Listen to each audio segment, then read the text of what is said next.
에스라가 하나님의 성전 앞에 엎드려 울며 기도하여 죄를 자복할 때에 많은 백성이 크게 통곡하며 이스라엘 중에서 백성의 남녀와 어린 아이의 큰 무리가 그 앞에 모인지라.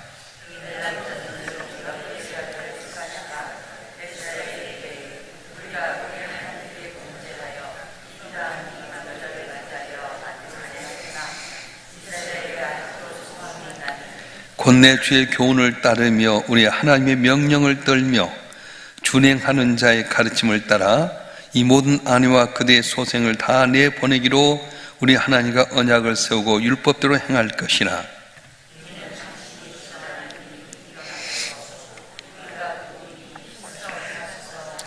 이에 에스라가 일어나 제사장과 레위 사람들과 온 이스라엘에게 이 말대로 행하기를 맹세하게 하며 우리가 맹세하는지라.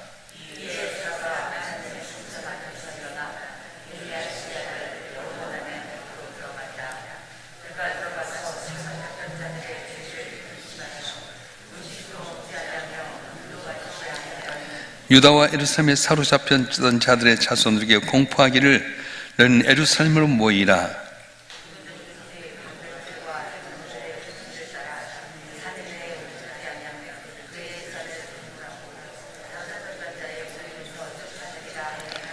유다와 베냐민 모든 사람들이 3일 내에 예루살렘에 모이니 때는 9째 달 20일이라. 무리가 하나님의 성전 앞 광장에 앉아서 일과 큰 비 때문에 떨고 있더니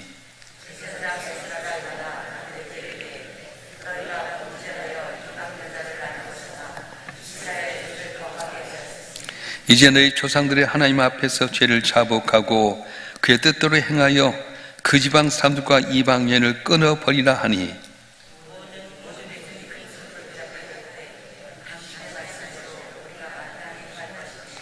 그러나 백성이 많고 또 큰 비가 내리는 때니 능히 밖에 서지 못할 것이요 우리가 이 일로 크게 범죄하였은즉 하루 이틀에 할 일이 아니오니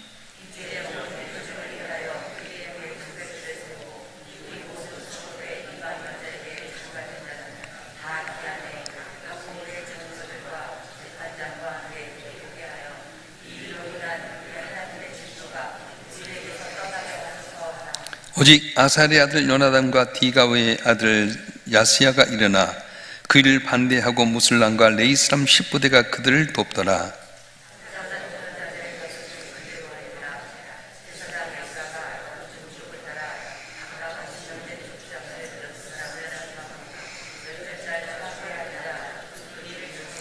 첫째 달 초하루에 이르러 이방 여인을 아내로 맞이한 자의 일조사기를 마치니라.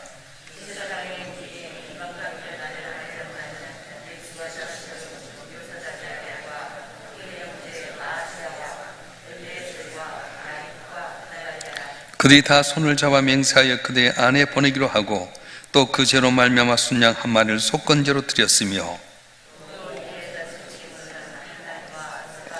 하림 자손 중에는 마세야와 엘리야와 스마야와 예일과 우시아요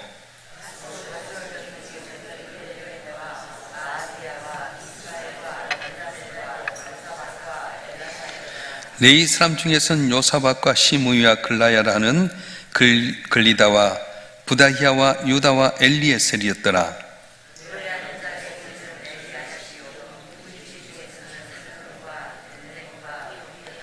이스라엘 중에서는 바로스 자손 중에서는 라미야와 이시야와 말기야와 미야민과 엘리아살과 말기야와 분하야요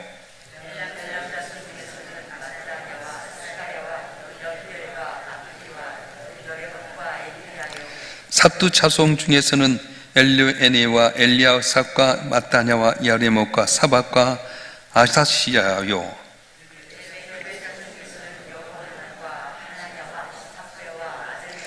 바니 자손 중에서는 무슬람과 말룩과 아다야와 야숫과 스왈과 여레못이요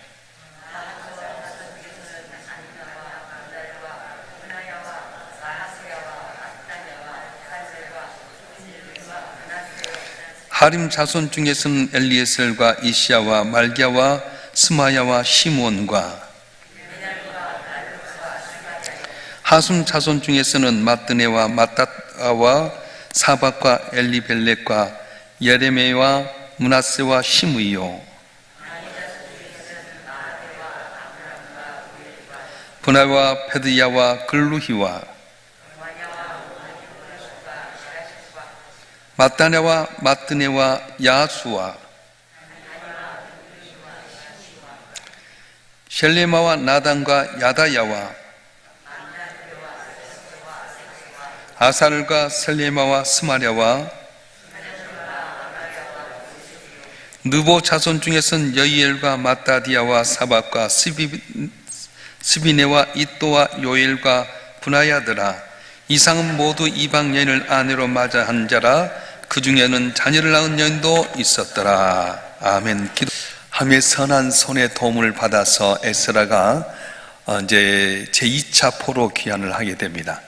1차 포로 귀환은 스룹바벨을 통해 이루어진데 약 80년 만에 이루어진 사건이었습니다. 그래서 처음 올 때는 약 5만 명의 사람이 왔던 반면에 이제 2차 포로 귀환은 전체 다 해봤자 약 9천 명 정도 됐습니다. 많은 수가 오지 않았지만 와서 보니까 문제가 있었어요. 영적인 지도자가 없다 보니까 그들 마음대로 행하면서 이방 여인과 결혼해서 살고 자녀를 낳았던 겁니다. 하나님께 어제도 말씀해 신명기 7장에 보면 이방 여인과 같이 결혼하지 말아라. 왜냐? 그들이 가졌던 우상을 섬기게 돼서 너희가 멸망당할까 함이라 했던 말씀처럼 말씀대로 이방의 여인과 결혼하지 아니어야 될 텐데 그들 가운데는 이방인과 결혼한 사람들이 있었습니다. 자녀를 낳고 살아가는데 이걸 봤던 에스라가 보면서 너무 기가 찬 겁니다. 말씀대로 살 텐데 말씀대로 살지 못한 그들, 우리의 조상들이 말씀 가운데 살지 못하고 우상을 섬기다가 나라를 빼앗기고 고통당했는데 또 성전을 재건하고 율법을 완성시키기 위해서 왔던 그들이 그 정신을 잃어버리고 이방의 여인과 결혼하면서 세상의 연락을 위해 살아가는 걸 보면서 기가 차서 겉옷과 속옷을 찍어가며 또 머리털을 뽑고 수염을 뽑는 가운데 애통하는데 백성들이 다 와서 거기에 같이 동조하면서 울게 됩니다. 자, 그래서 오늘 본문의 말씀은 이러한 가정 속에서 에스라가 전체를 다 모으게 만들었어요. 우리 한번 읽어볼까요? 에스라 10장 8절의 말씀 한번 읽어보겠습니다. 에스라 10장 8절의 말씀 시작. 누군지 방백들과 장로들의 훈시를 따라 3일 내에 오지 아니하면 그의 자손을 정몰하고 사로잡혔던 자의 모임에서 쫓아내리라 하매. 에스라가 많이 고민하는 가운데 결단하게 됩니다. 그래서 누군지 방맥들과 장로들의 훈시를 따라서 3일 내에 오지 아니하면 그의 재산을 정몰하고 사로잡힌 자의 몸에서 쫓아내리라. 그래서 이구동성으로 다 이야기가 됩니다. 그래서 우리가 다 회개하겠습니다. 그럴 때 11절 말씀같이 이제 너희 조상들이 하나님 앞에 죄를 자복하고 그의 뜻대로 행하여 그 지방 사람과 이방인을 끊어버리라 하니, 지금 살아오면서 사랑하는 아내 또 내가 낳았던 자식들이 있는데 그걸 다 끊어버리라고 하니까 어떻게 할 것 같아요? 이 말씀대로 하면 가정이 파괴될 수 있습니다. 부자지간에 인연을 끊어버릴 수도 있게 되고요, 사는 삶과의 관계 속에도 갈등을 나타낼 수도 있습니다. 여러분 같으면 어떻게 할 것 같습니까? 이는 하나님 안 믿지 그러고 떠나지 않겠어요? 여기에 참 중요한 포인트가 있습니다. 하나님은 말씀대로 사는 자에게 복을 주는 거지 내 생각, 내 방법대로 사는 것에 대해서 결코 복을 주지 않는다는 거예요. 그래서 오늘 본문의 말씀에 보게 되면 우리가 이 땅을 살아갈 때 하나님 말씀대로 살 것인가, 아니면 내 인간의 생각과 방법대로 살 것인가 할 때 뭘 선택하는 참 중요합니다. 그래서 이방의 여인과 함께 동침하고 살고 가정 이룬 것은 죄다. 왜냐? 그 자체가 죄가 아니라 그들이 갖고 왔던 우상을 섬기게 되고 말씀에 불순종하기 때문에 죄다, 그렇게 말씀하는 거예요. 죄 하나가 굉장히 무섭습니다. 그래서 에스라는 전체 다 모으고 너희가 만일 3일에 오지 않으면 모든 재산을 다 몰수해버리겠다, 이 공동체 떠나게 만들어버렸다 이야기합니다. 이유는 죄 하나 때문에 그래요. 그래서 오늘 본문에 보게 되면 이제 그들이 이제 조사를 하게 되는데 그때 뭐라고 이야기합니까? 방백들 가까이 있는 사람들이 그때 마치 비가 내리고 있는데 비가 내릴 때에 우리가 조사하기 어렵습니다. 우리 가운데 방백을 세우고 이걸 위해서 제사장을 세워서 그 사람들을 조사하게 될 때 3개월 동안 파악하게 하십시오. 그래서 그렇게 해라. 3개월 동안에 걸쳐서 기록한 내용이 오늘 16절 이하의 말씀, 명단이 구체적으로 나오는데 113명이라는 사람이 나오게 됩니다. 여러분, 113명의 사람은 그들이 돌아왔을 때 수에 비하면 별거 아니었어요. 자, 처음에 왔을 때 한 5만 명 정도 된 사람들이 80년의 세월 동안에 얼마나 많이 늘었겠어요? 아마 30년 동안 1세대로 보게 된다면 벌써 2세대, 3세대가 지나가게 되는데, 벌써 적어도 5만 명이었던 사람이 죽고 또 태어나고 하는 생활을 보면 적어도 한 50만 명, 60만 명 되지 않았겠나 생각 가운데 113명은 아주 적습니다. 그런데도 불구하고 그들을 다 보내라 이야기하는 거예요. 그때 다 찬성했을까요? 오늘 본문 15절에 보면 그렇지 않습니다. 한번 읽어볼까요? 15절 말씀 읽어보겠습니다. 시작. 오직 아사엘의 아들 요나단과 디가의 아들 야스야와가 일어나 그를 반대하고 무슬람과 레이 사람 샵부대가 그들을 돕더라. 반대한 사람이 있었습니다. 그런데도 불구하고 과감하게 다 제거하라는 거예요. 이제 여성분들이 많이 걸린 병 가운데 유방암입니다. 근데 제가 이제 우리 교인들이나 또 다른 데에서 이야기를 들어보면 유방암이 있을 때 거기에서 이제 유방을 이렇게 암을 제거하게 되는데 의사들이 이 유방은 임파선과 연결되기 때문에 좀 퍼질 것 생각 좀 많이 도려냅시다. 근데 어떤 여자분들은 이게 미용이잖아요. 여자는 유방이 중요하기 때문에 안 됩니다. 거기만 살짝이만 없애주세요. 의사들은 전체 제거합시다. 두 가지 풀이에요. 미용 때문에 여성의 아름다움을 유지하기 위해서 그냥 거기만 좀만 제거하자고 하는 사람이 있고, 선생님 말대로 좀 어렵면 전체 제거하는 사람이 있어요. 근데 생존 확률이 어떠냐? 미용 아름다움 때문에 조금만 제거하고 놨던 사람은 나중에 암이 재발해 죽는 경우가 많더라고요.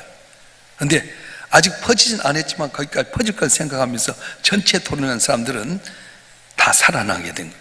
그리고 요새는 이제 뭐 기능이 좋아서 다 인조로 이렇게 해가지고 하는 것도 있어서 보면서 여자들이 미용 때문에 암에 걸렸을 때 그것 때문에 조금만 제거하다 보면 어렵다는 거예요. 우리가 여리고성에 정복하고 나서 이제 이스라엘 백성들이 아이성이라고 하는 그 두 번째 작은 성을 정복하게 때 3,000명 되겠다는 생각에서 전진합니다. 이 정도야 했는데 거기서 지고 말았어.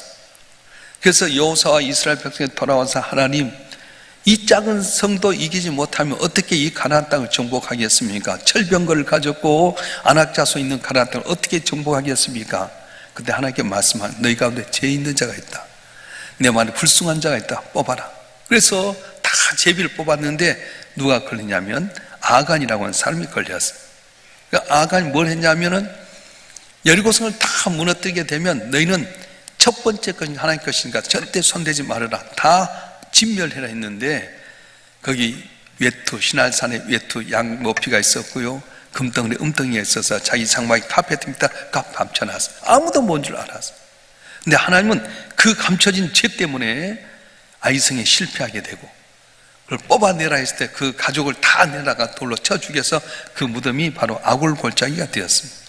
여러분, 하나님은요 다 복주를 원하지만 작은 죄 하나 때문에 전체가 망을 원하지 않으셨어요. 그래서 뽑아내라 이렇게 하니까 3개월 동안에 걸쳐서 조사했는데 그 명단이 오늘 113명이라는 수가 나오게 됩니다. 113명이 그때 당시 전체 인구 수에 비하면 아주 극히 미약했지만 그걸 뽑아내지 않으면 멸망당하게 된다는 거예요. 혹시 우리 삶 가운데 내가 열심히 믿노라 하고 살아가지만은 나도 모르는 사이에 감춰진 죄가 있습니까? 회개해야 됩니다.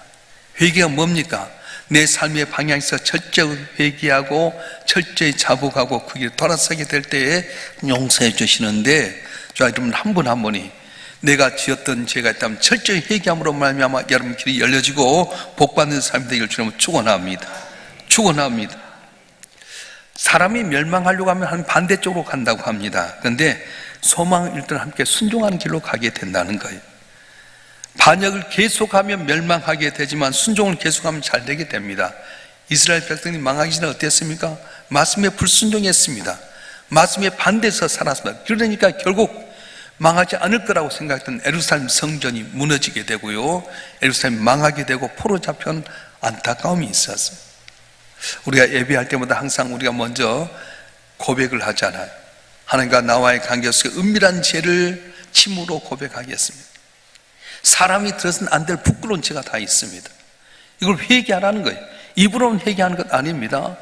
입으로 고백을 했으면 그 길을 가지 아니해야 될 텐데 여지 개가 터있는 걸 다시 핥아먹는 것처럼 그 죄를 짓다 보니까 내가 기도한 것 같아도, 내가 열심히 한 것 같아도 복을 얻지 못할 때가 많아요. 그래서 에스라를 통해서 주셨던 하나님의 말씀이 뭡니까? 너희 가운데 누구든지 예루살렘에 돌아가고자 하는 자는 가라. 그렇게 했을 때 하나님께서 포로에서 돌아갈 수 있는 길이 없었는데도 불구하고 고레스 왕의 마음에 감동시켜서 수르바벨을 통해서 다 이렇게 인도에서 돌아서 성전을 다시 재건하게 되고요, 80년이 지난 그 순간에도 아닥사스다 왕의 마음에 감동을 주어서 은금부화도 주게 되고 마병과 기병을 통해서 돌아가게 만들었어요. 처음 가졌던 마음 갖고 산 줄 알았더니 다 잊어버렸습니다. 자, 여러분 한 분 한 분이 저 앞에 복 받기를 원합니까? 처음 갔던 마음 끝까지 잘 간직하는 여러분 되길 주님을 축원합니다. 요한계시록 보면 제일 첫 번째 나오는 에베소 교회가 모든 걸 다 잘했어요. 근데 하나님 앞에 책망받는 게 있었는데 첫상을 잃어버렸다는 거예요. 포로에서 돌아왔을 때 성전을 재건하고 율법 가운데 살기를 원했던 그들이었지만은 말씀을 잊어버리고 이방의 아름다운 여인을 바라보면서 결혼하고 자녀를 낳고 거기에 머물다 보니까 너희가 포로 잡혀가기 전에 너희 조상들이 했던 것처럼 망할 수 있다. 너희 회개해라. 너희가 어찌 네 조상들이 했던 것을 그대로 담느냐. 그러면서 에스라가 너무 기가 막힌 거예요. 오늘도 마찬가지입니다. 우리 한 분 한 분 볼 때마다 하나님께서 너무 기가 막힌 일이 얼마나 많습니까? 말씀대로 살 텐데 말씀대로 살지 못합니다. 나는 괜찮겠지 두리뭉실 넘어가 버리는데 하나님 보시기엔 그것이 아니라고 하는 거예요. 그래서 내 삶 가운데 복받기를 원하지만 복받지 못하는 은혜는 뭐냐면은 죄가 있기 때문에 그렇습니다. 우리 안에 끊임없이 언제라고 하는 게 남아있기 때문에 덮어져 있지만은 끊임없이 솟아나는 거예요. 그래서 어제도 말씀했습니다만 암세포는 다 우리 안에 내재됐답니다. 근데 면역력이 떨어지면은 암세포가 솟아나서 우리를 덮어버린 거예요. 그래서 영적인 면에서 언제나 우리는 근신하고 깨어 있어야 됩니다. 주님 말씀하셨습니다. 근신하라 깨어라. 온수마귀 사단은 운사지 산길 잘 찾고 있느니라. 우리 가운데 죄를 짓게 된 이유가 뭡니까? 뒤에 사단이 다 역사하는 거예요. 선악과를 앞에 두고 전혀 생각지 안 했는데 사탄이 와서 유혹합니다. 야, 왜 선악과 안 따먹니? 모압 범죄도 하고 먹음직한데 왜 안 따먹니? 하나님 따먹으면 죽을까 하노라. 정령 죽으려 했는데 죽을까 하노라. 왜 이렇게 됐냐면은 아담이 직접 말했지만은 하와는 나중에 아담을 통해 만들어지잖아요. 아담이 담는 사이에 아담의 갈비뼈를 뽑아가지고 이 여자를 만들어서 애롭지 않게 만들어줬는데 왜 아담 가운데 있는 선악을 안 따먹어? 하나님께 먹으면 죽는다고 그랬어. 우리 저거 따먹으면 죽는 거야. 근데 하와는 뱀이 이야기 때 먹으면 죽을까 하노라 그렇게 해버려요. 잘 들어야 돼요. 야 임마, 그거 먹으면 죽겠니? 하나님처럼 눈이 밝아지니까 따먹지 못하게 하는 거야. 따먹어봐. 별것 아니야. 너 하나님처럼 될 수 있어. 결국은 그 유혹에 못 이겨 따먹다가 결국은 죄로 말미암아서 신락은 하게 되고 남자는 땀 흘려서 먹고 살게 되고 여자는 해산의 고통이 있게 되고 인간은 죽을 수밖에 없는 존재가 되고 말았습니다. 너는 정녕 죽으리라 했습니다. 죄를 보면 죽게 되는데 우리는 두리뭉실 넘어갈 때 많아요. 자, 한번 우리가 그때 시대로 한번 돌아가 봅시다. 내가 세상을 타협하면서 아름다운 세상의 여인과 결혼하게 되고요, 내 자식들과 더불어서 세상의 유행을 따라가게 되고 우상을 섬기고 살아가는데 하나님께서 주의 종들을 통해서 말씀합니다. 끊어라. 너희 가족 가운데 아픔이 있더라도 가정적인 면에서 어려운 문제를 끊어내라. 이방여인, 불순종, 믿지 않는 사람이 있으면 나눠라. 자식들 가운데도 버려라. 그러면 버릴 사람이 있겠어요? 여기에 문제가 있는 겁니다.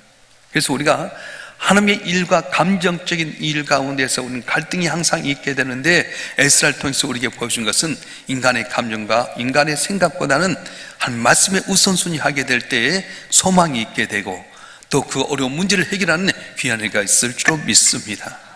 그래서 에스라를 통해서 주신 귀한 말씀들이 있었습니다.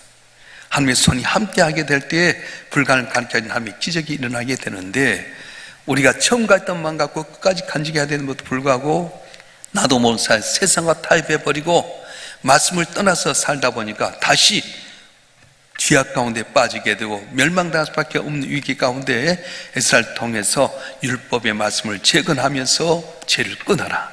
그럼 소망이 있다고 말씀하는 거예요. 자, 여러분 한 분 한 분이 우리의 중보자 되신 예수 그리스도께 모든 걸 기도하고 그분을 의지해서 사람 말미암아서 내 위기가 기회가 되게 되고 내 길이 막혀있던 게 열려지는 귀한 축복의 길을 주님으로 축원합니다. 축원합니다. 기도하겠습니다.